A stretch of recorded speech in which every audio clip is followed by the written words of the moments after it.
Bismillahirrahmanirrahim. Assalamualaikum warahmatullahi wabarakatuh. Berita Al-Hijrah 30 Julai bersama saya Wan Kamarudin Ibrahim. Kita lihat dulu tajuk utama malam ini. Pemandu jengkaut maut tertimbus.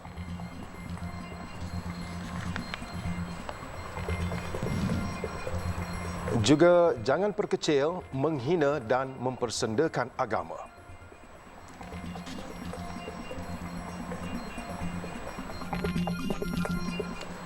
Baik, kita mulakan berita Al-Hijrah malam ini dengan tragedi tanah runtuh di kawasan tapak pembinaan Jalan Padang Tembak Bukit Pinang, Alustar.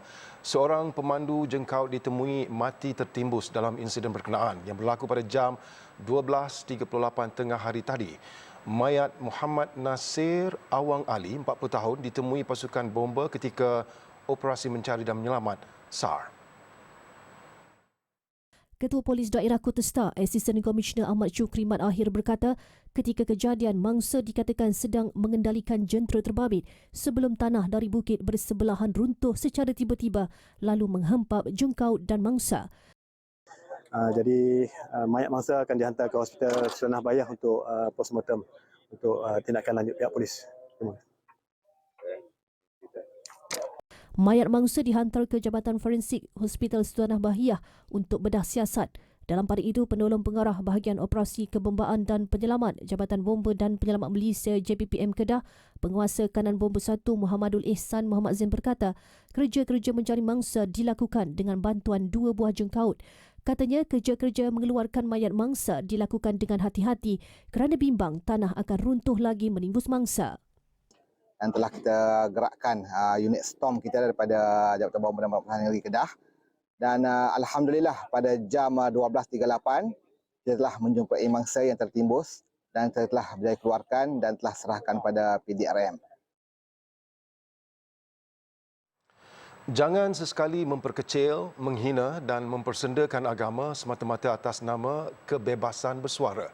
Itu titah yang di-Pertuan Agong Al-Sultan Abdullah Riayatuddin Al-Mustafa Billah Shah. Baginda juga menuntut agar kesucian semua agama dipelihara dan dihormati pada setiap masa.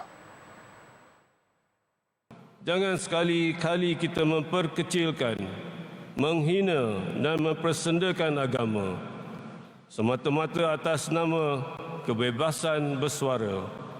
Agama bukanlah merupakan satu perkara untuk bergurau senda dan dijadikan bahan jenaka. Beta khawatir perbuatan sedemikian bakal menyemarakkan api perkauman dan meruntuhkan ikatan perpaduan antara semua kaum yang telah kita bina semenjak sekian lama. Baginda bertitah sempena Majlis Sambutan Ma'al Hijrah Peringkat Kebangsaan 1444 Hijrah dan Majlis Bacaan Yasin sempena Hari Pahlawan di Masjid Wilayah Persekutuan malam semalam. Titah baginda sesuai dengan tema Sambutan Ma'al Hijrah tahun ini iaitu Keluarga Malaysia Pemangkin Kemakmuran. Peristiwa hijrah Rasulullah sallallahu alaihi wasallam perlu dijadikan panduan untuk membina sebuah negara yang stabil dan gemilang. Usaha hendaklah dirangka supaya seluruh rakyat tanpa mengira bangsa dan agama dapat hidup bersatu padu, aman dan makmur, bernaung di bawah raja pemerintah yang berdaulat dan menjulang prinsip-prinsip perlembagaan persekutuan.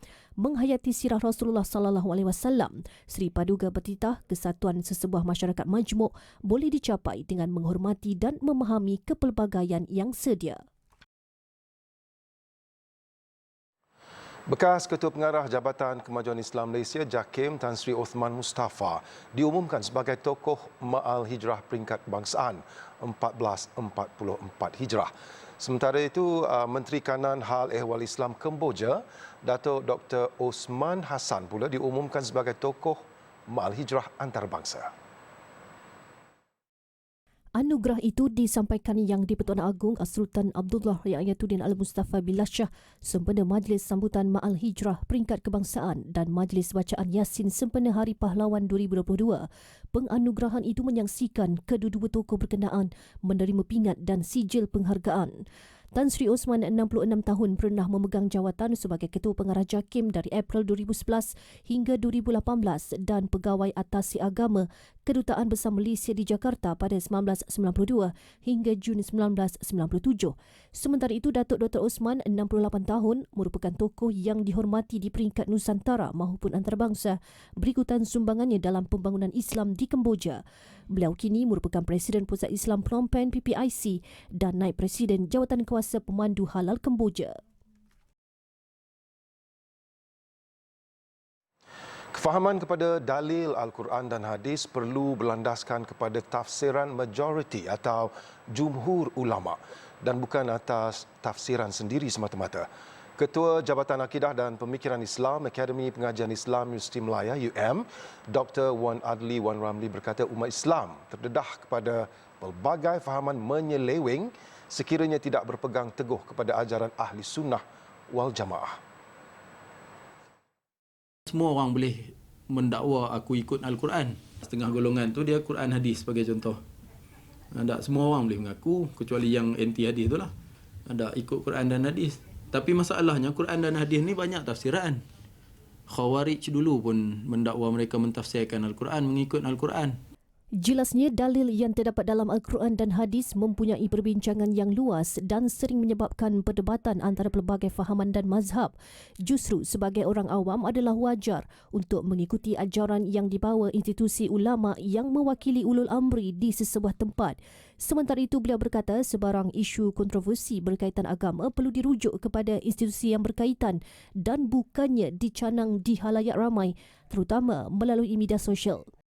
Cara nak mengemukakan pandangan itu adalah bukan dengan terbuka. Terus dibuat forum terbuka, terus dibuat wacana, seminar, perdebatan yang direkodkan dan disebarkan dalam masyarakat. Kita tak nak pendekatan yang macam tu. Jadi caranya macam mana? Pergi kepada pihak yang bermasalah tu lah. Ada masalah tentang apa? Mahkamah Syariah tentang katakan isu soal nikah cerai. Ada isu tentang pembahagian zakat, isu tentang apa sajalah isu, tak kisahlah. Ada pergi kepada pihak yang bertanggungjawab tu. Jelasnya, perbincangan secara tertutup dapat memberi pemahaman yang lebih tepat untuk mengawal situasi supaya tidak bertambah buruk. Menurut Dr. Adli, pelajar lulusan luar negara dalam bidang agama dinasihatkan supaya tidak membawa pemikiran yang bercanggah dengan fahaman Ahli Sunnah wal Jamaah yang telah menjadi acuan kepada umat Islam di negara sejak dulu lagi. Jabatan Agama Islam Negeri Johor JAINJ kini dalam peringkat akhir sebelum melaksanakan modul pendidikan Islam sepanjang hayat di negeri itu. Modul yang menekankan isu ajaran sesat atau amalan yang bertentangan dengan Ahli Sunnah wal Jamaah itu bakal dilaksanakan di peringkat sekolah agama atau kelas agama seawal tadika sehingga dewasa dalam masa terdekat. Pengerusi Jawatan Kuasa Hal Ehwal Agama Islam Negeri Muhammad Farid Muhammad Khalid berkata, modul baharu itu adalah yang dikemaskini dan diseragamkan kepada sistem pendidikan Islam yang diaplikasikan di negeri ini. Ia melambangkan keseriusan kerajaan negeri dalam menghalang dan mengekang semua ajaran yang menyalahi akidah Ahli Sunnah wal Jamaah. Sehingga tahun 2021 yang terkini kita Majlis Fatwa Negeri Johor kekal meneliti setiap ajaran yang berlangsung dalam negeri Johor Darul Ta'zim. Mana-mana yang terlibat dan dikategorikan sebagai tidak bersamaan dengan Ahli Sunnah wal Jamaah, bahkan menyimpang, itu kita kategorikan sebagai ajaran sesat. Selagi mana dia boleh membawa kepada salah pandang orang Islam itu sendiri kepada akidah yang paling penting dan juga salah amal. Beliau berkata demikian ketika ditemui selepas Majlis Sambutan Ma'al Hijrah Peringkat Negeri Johor 1444 Hijrah di Dewan Besar Pusat Islam Iskandar Johor Bahru hari ini. Muhammad Farid berkata mana-mana fahaman yang menyimpang dengan Ahli Sunnah wal Jamaah adalah dikategorikan sebagai ajaran sesat dan akan diteliti lebih mendalam oleh Majlis Fatwa Negeri. Katanya sejak 2000 sehingga tahun lalu terdapat 42 ajaran sudah difatwakan sebagai sesat. Antara ajaran sesat yang dikesan adalah ajaran meragukan Isa bin Husin, ajaran Suhaini Muhammad, Hizbut Tahrir, ajaran Millah Ibrahim, ajaran Wahabi dan ajaran Qadiani.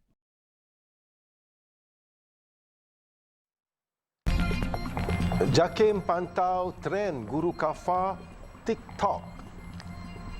Memperkasa serta menyemarakkan lagi sambutan Bulan Kebangsaan 2022 Rakyat Malaysia diseru menghiasi jalur gemilang di setiap premis sebagai tanda rasa cinta kepada tanah air.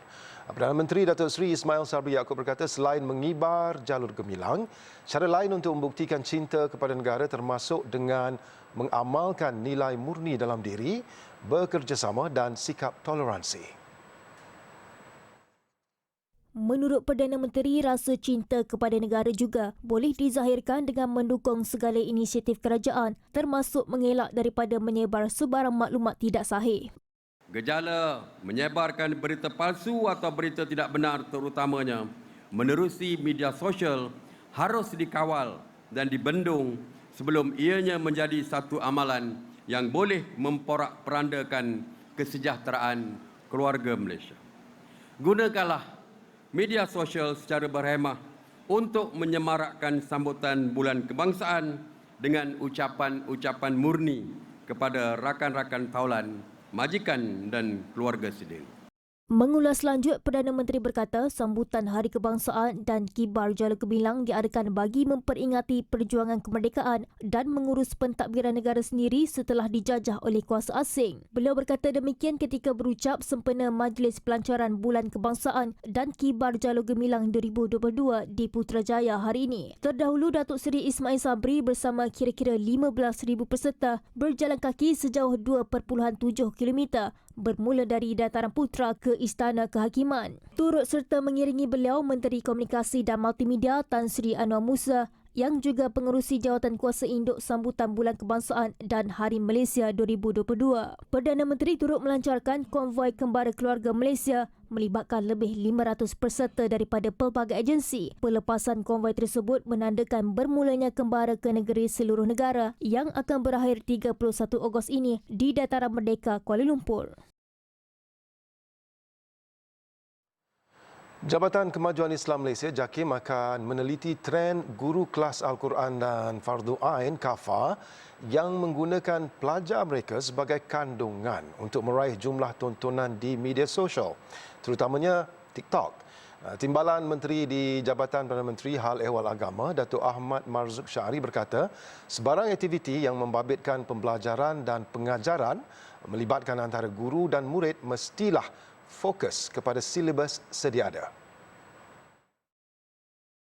Itu tidak sepatutnya berlaku tanpa kebenaran pihak yang berkaitan, sama ada bahagian pendidikan JAKIM ataupun ibu bapa itu sendiri ataupun pelajar itu sendiri.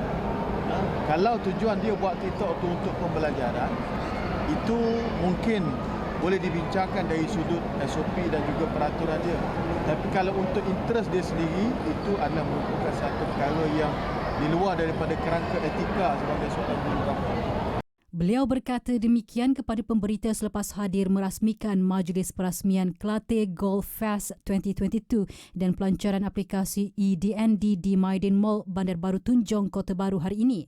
Sementara itu, dalam perkembangan lain, Ahmad Marzuq menolak dakwaan segelintir pihak yang mendakwa pembelian bangunan di London oleh Lembaga Tabung Haji TH sebagai satu pembaziran. Katanya pembelian itu merupakan salah satu strategi perniagaan yang bukan sahaja memberi keuntungan kepada TH tetapi juga kepada pendeposit. Media sebelum ini melaporkan lembaga TH mengukuhkan lagi pelaburan dalam pasaran hartanah luar negara dengan memuktamadkan rundingan pembelian bangunan yang menempatkan Kementerian Pengangkutan United Kingdom UK di Kota Raya London pada 12 Julai lalu.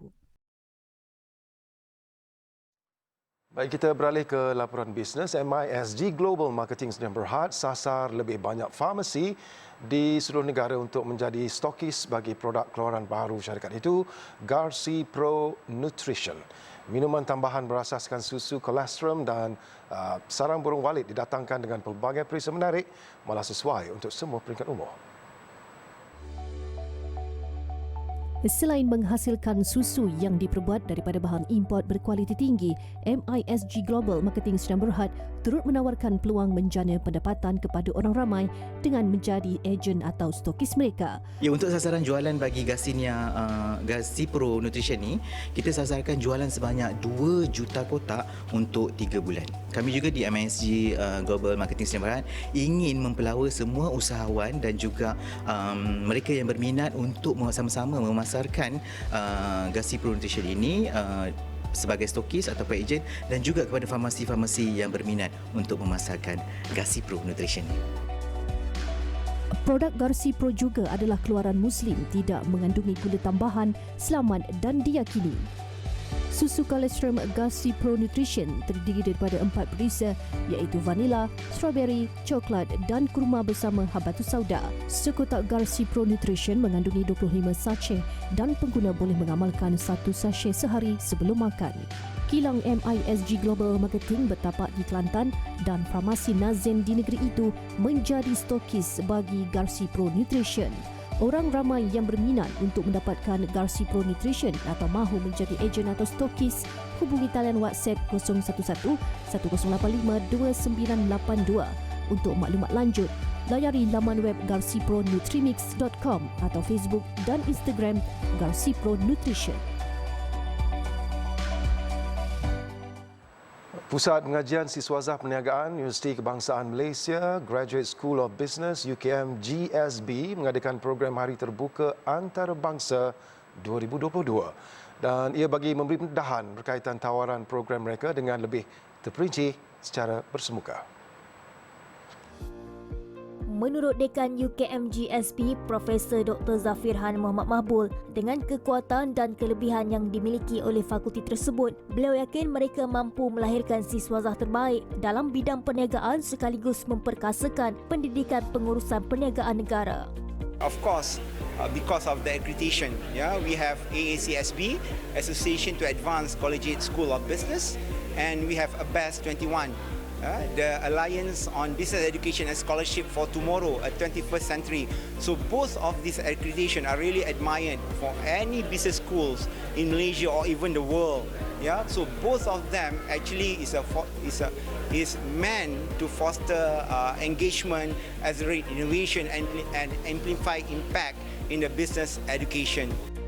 Tambahnya, orang ramai tidak perlu ragu-ragu untuk menyambung pelajaran di fakulti tersebut kerana mereka berada di bawah UKM yang terkenal sebagai salah sebuah universiti terkemuka di dalam negara dan cukup dikenali di peringkat antarabangsa. Beliau berkata demikian selepas melancarkan Majlis Perasingan Hari Terbuka Antarabangsa UKM GSB 2022 di UKM Bangi pagi tadi. UKM GSB menawarkan pelbagai program di peringkat pengajian ijazah sarjana serta pengajian Dr. Falsafah dengan pengalaman yang berbeza daripada universiti lain.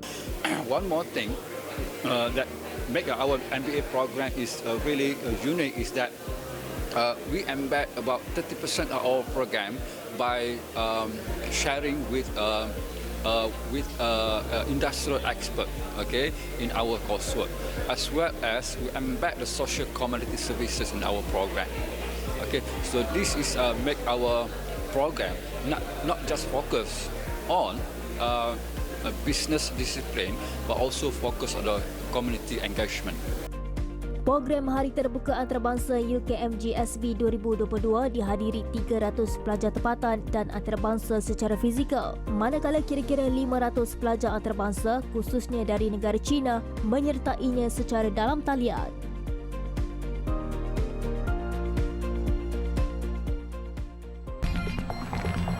Tujuh maut di UAE. Kurangnya 7 maut akibat banjir kilat luar musim di Fujairah, Emirat Arab Bersatu UAE, dan kawasan itu lazimnya mencecah suhu 40 darjah Celsius pada musim ini. Namun sebaliknya berlaku memandangkan ia dipengaruhi monsun di Lautan Hindi. Ketua Pusat Operasi Kementerian Dalam Negeri Ali Al-Tunaiji berkata, 6 mangsa yang maut dikenal pasti sebagai penduduk tempatan berketurunan Asia, manakala seorang lagi mangsa adalah warga asing juga berketurunan Asia. Sementara itu, pemindahan penduduk masih diteruskan, khususnya kawasan paling terkesan di Ras Al Khaimah, Sharjah serta Fujairah. Menerusi perkongsian orang awam di Twitter, kereta terkandas di tepi jalan di Fujairah selain sebuah jalan raya di kawasan itu hampir musnah. Suhu pada bulan Julai biasanya mencecah 40 darjah Celsius, namun hujan lebat di kawasan kering kontang boleh mengakibatkan banjir kilat. Gara-gara menggunakan satu picagari sama untuk menyuntik vaksin kepada lebih 30 pelajar, seorang pelajar lelaki kejururawatan ditahan pihak berkuasa selepas melakukan kesalahan itu di daerah Sagar di Madhya Pradesh. Memetik laporan Anadolu Agency, pelajar berkenaan Jitendra Ahirwar yang dilatih untuk menjalankan program vaksinasi oleh Jabatan Kesihatan Tempatan ditahan awal minggu ini. Kejadian berlaku pada Rabu ketika program vaksinasi mega sedang dilaksanakan di sebuah sekolah menengah. Menurut polis, pelajar yang diberi vaksin itu bagaimanapun selamat. Ahirwar dalam video yang tular di media sosial menjelaskan dia tidak boleh dipersalahkan berhubung hal itu memandangkan dia hanya diberikan satu pisyagari untuk melakukan vaksinasi. Sementara itu, Ketua Pegawai Perubatan dan Kesihatan Daerah Sagar, Dr. Devendra Goswami berkata pegawai vaksinasi daerah itu juga digantung tugas dan siasatan lanjut sedang dijalankan. Baik, selain menjadi tarikh bermulanya perkiraan kalender hijrah, tanggal 1 Muharram juga detik lahirnya stesen TV Islamik pertama negara, TV Al-Hijrah. Dan pada 1 Muharram 1444 Hijrah ini, TV Al-Hijrah sudah melangkah tahun ke-12 bersiaran. Jadi ikuti laporan khas yang disediakan wartawan Abdul Rahman Kunyo. Bagi mereka yang telah lama menambur bakti di stesen TV Islam pertama ini, mereka berbangga kerana TV Al-Hijrah sentiasa mendukung visi dan misi yang jelas. Selaras dengan tema ulang tahun ke-12, Satukan Ummah dengan Ilmu. Menurut Ketua Kumpulan Integrasi Media dan Hal Ehwal Korporat Saiful Lizan Siddiq, TV Al-Hijrah sentiasa menjadi platform rujukan umum untuk mendapatkan ketenangan, panduan dan hikmat nasihat. TV Al-Hijrah merupakan satu platform siaran yang berlandaskan Islam sebagai dia punya paksi konten, penerbitan kandungannya. Jadi tidak begitu mudah untuk kita memulakan sesuatu yang baru sebab apa yang kita cuba praktik pada masa itu ialah tak pernah lagi orang buat, tak pernah lagi stesen-stesen TV lain yang buat. Jadi kita ambil tanggungjawab sebagai sebagai pengamal media yang bertanggungjawab untuk menjadikan satu platform TV yang bukan sahaja memberi hiburan tetapi pada masa sama untuk memberi dakwah untuk. Menurut pengurus penjenamaan TV Al-Hijrah pula Zulkarnain Muhtar, TV Al-Hijrah sememangnya mampu berdaya saing dengan media yang terkemuka dalam dan luar negara. Dalam keadaan jatuh dan bangun, TV Al-Hijrah tetap mampu memainkan peranannya dengan cemerlang, termasuk ketika mengharungi pandemik COVID-19. TV Al-Hijrah telah membentuk satu landscape baru penerbitan Islam yang boleh dijadikan ukuran ataupun boleh dijadikan reference oleh TV-TV lain. Jadi dengan adanya TV Hijrah, konten-konten Islam lebih berkembang di Malaysia. TV Al-Hijrah memulakan siaran ujian pada 1 November 2010 sebelum dilancarkan secara rasmi pada 1 Muharram 1432 Hijriah. TV Al-Hijrah memilih saluran 114 sebagai simbolik kepada 114 surah yang terdapat dalam kitab suci Al-Quran. Sempena ulang tahun ke-12, TV Al-Hijrah membawakan tema Satukan Ummah dengan Ilmu yang sememangnya menjadi keutamaan di stesen televisyen Islam pertama negara ini. Menurut Ketua Pegawai Eksekutif TV Al-Hijrah, Namazi Haris, pelbagai perjuangan yang diharungi oleh TV Al-Hijrah, terutama ketika pada awal penubuhan, telah mendepani isu Islamofobia di peringkat antarabangsa dan pasca kejadian 11 September. Beliau menyifatkan cabaran yang mendatang menjadi lebih kompleks, terutama cabaran mendepani fitnah di sebalik platform digital dan teknologi. Dia masih lagi menjadi pilihan utama kerana kejelasan matlamat kita. Matlamat kita adalah melihat kepada kembalinya kita kepada ilmu, kembalinya kita kepada Al-Quran dengan sunnah dan kembalinya kita kepada adab dalam menuntut ilmu.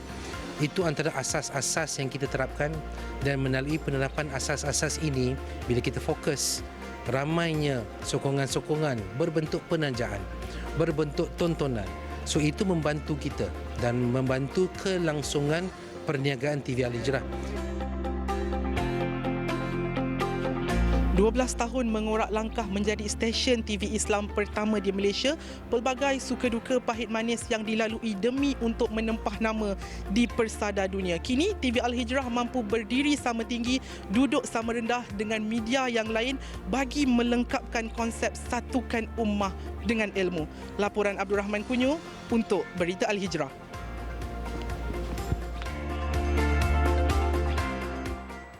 Dengan itu sekian berita Al-Hijrah. Jangan lupa ikuti kami di pelbagai platform media sosial seperti Facebook, Instagram, Twitter, YouTube dan TikTok. Dan jangan ketinggalan layari alhijrahnews.com untuk lagi berita-berita pilihan dan eksklusif. Saya Wan Kamarudin Ibrahim. Assalamualaikum warahmatullahi wabarakatuh. Jaga diri dan salam Ma'al Hijrah.